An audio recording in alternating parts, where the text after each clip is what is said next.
Nasionalisme terkikis pragmatisme bernegara, patriotisme tergerus kebutuhan ekonomi, dan nation interest ditenggelamkan oleh globalis cabal. Trump itu jelek-jelek begitu membangkitkan nasionalisme, membangkitkan deglobalisasi, dan patriotisme di banyak negara, termasuk Amerika tentunya, dan juga kaum Sontoloyo, sahabat Bosman. Idenya Trump menyadarkan bahwa kekayaan nasional itu sangat berharga nilainya, jangan dihambur-hamburkan ke asing. Lalu, pemerintah saat ini menerbitkan sebuah undang-undang sapu jagat yang niatnya baik tentunya. Namun menurut ilmu saya yang cetek ini, Omnibus Law tumbuh baik harus dengan kondisi tertentu atau di lahan tertentu. Harus ada prerequisite atau persyaratan yang harus dipenuhi untuk tumbuhnya Omnibus Law dengan baik, terutama produk yang akan menghasilkan hard currency. Kita paham niatnya, Omnibus Law adalah meningkatkan ekonomi Indonesia dengan meningkatkan investasi asing mudah masuk di Indonesia dengan FDI. Salah satunya, kita saat ini diharapkan menyelesaikan ribetnya banyak peraturan di daerah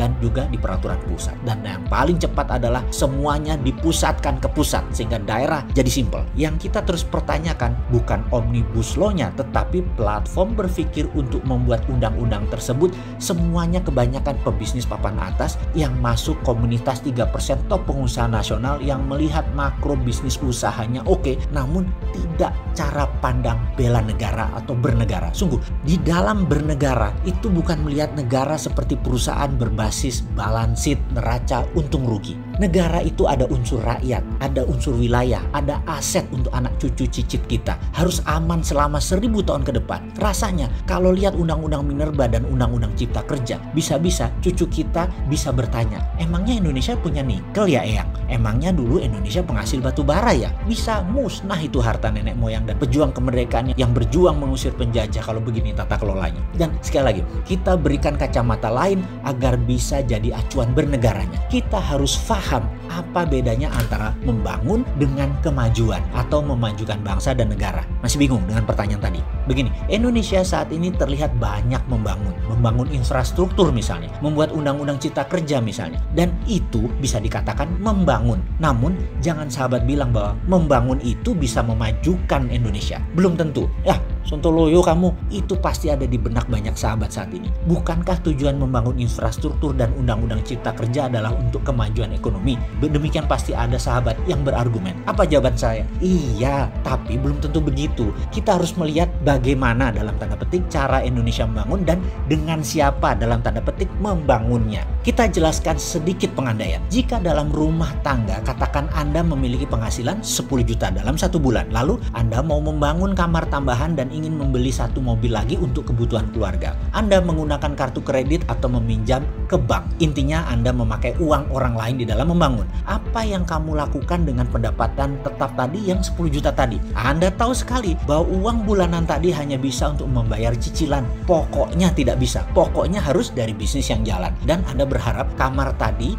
Anda akan sewakan atau Anda akan koskan dan mobil tadi diusahakan ke GrabCar atau GoCar untuk menjadi bisnis online transportation. Bagus bukan rencananya? Perfect ya? Tapi bisnis bukan matematis. Apa yang terjadi kalau tidak ada yang menyewa kamar tersebut sebagai kos-kosan? Apa yang terjadi kalau setoran transport online tidak mencapai target? Pasti dari penghasilan yang 10 juta tadi dibayarkan bunganya saja, namun pokoknya tidak terbayarkan. Kita terus bergantung harapan bahwa kos-kosan akan terisi dan transportasi online akan meningkat hasilnya. Anda benar membangun, tapi belum tentu membuat maju perekonomian di rumah tangga. Faham? Dalam kondisi sulit mencari modal di tanah air, maka menggunakan dana pihak luar adalah solusinya. Itu menjadi landasan pemikiran Omnibus Law. Sekali lagi, tidak salah, tapi harus hati-hati. Bisnis tidak matematis. Fakta lain kita dapati, dalam beberapa tahun terakhir angka pertumbuhan kredit turun begitu tajam di Indonesia. Ini membuat sulit bisnis berkembang cepat. Bank biasanya belasan persen per tahun tumbuhnya di dalam penyaluran kreditnya. Alias, kalau dalam 1 tahun ada 1 triliun bank kasih kredit, tahun depannya harus naik 15% atau 1,15 triliun. Ini 1 triliun hanya pengandaian. Namun sejak tahun 2014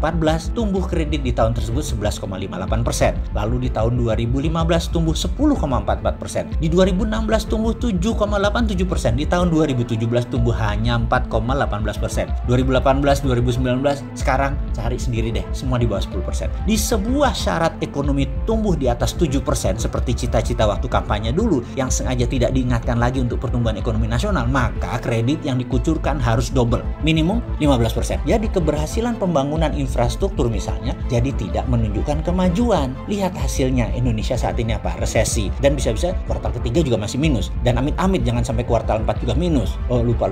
Ada alasan ya? Ada COVID ya? Oke, lanjut deh, silahkan pakai alasan COVID. Oke, ya, bener banyak keberhasilan membangun namun belum menunjukkan kemajuan. Jadi solusinya bagaimana? Dengan Omnibus Law. Oke, kayaknya menurut saya ada yang perlu ditambahkan untuk mendatangkan FDI atau Foreign Direct Investment. Bukan hanya pakai Omnibus Law, tapi pakai geopolitik. Ingat kata-kata Julius Caesar, berpihaklah kepada yang berpengalaman dan yang punya kemungkinan menang. Jangan buru-buru mengambil tindakan di dalam geopolitik dunia. Terus diawasi, terus dipepet, dan terus bunglon. Karena tujuan kita membangun bangsa dan negara, bukan hanya sekedar membangun. Kalau sekedar membangun, berang-berang juga bisa bangun dam penahan air, tapi tidak memajukan spesies berang-berang.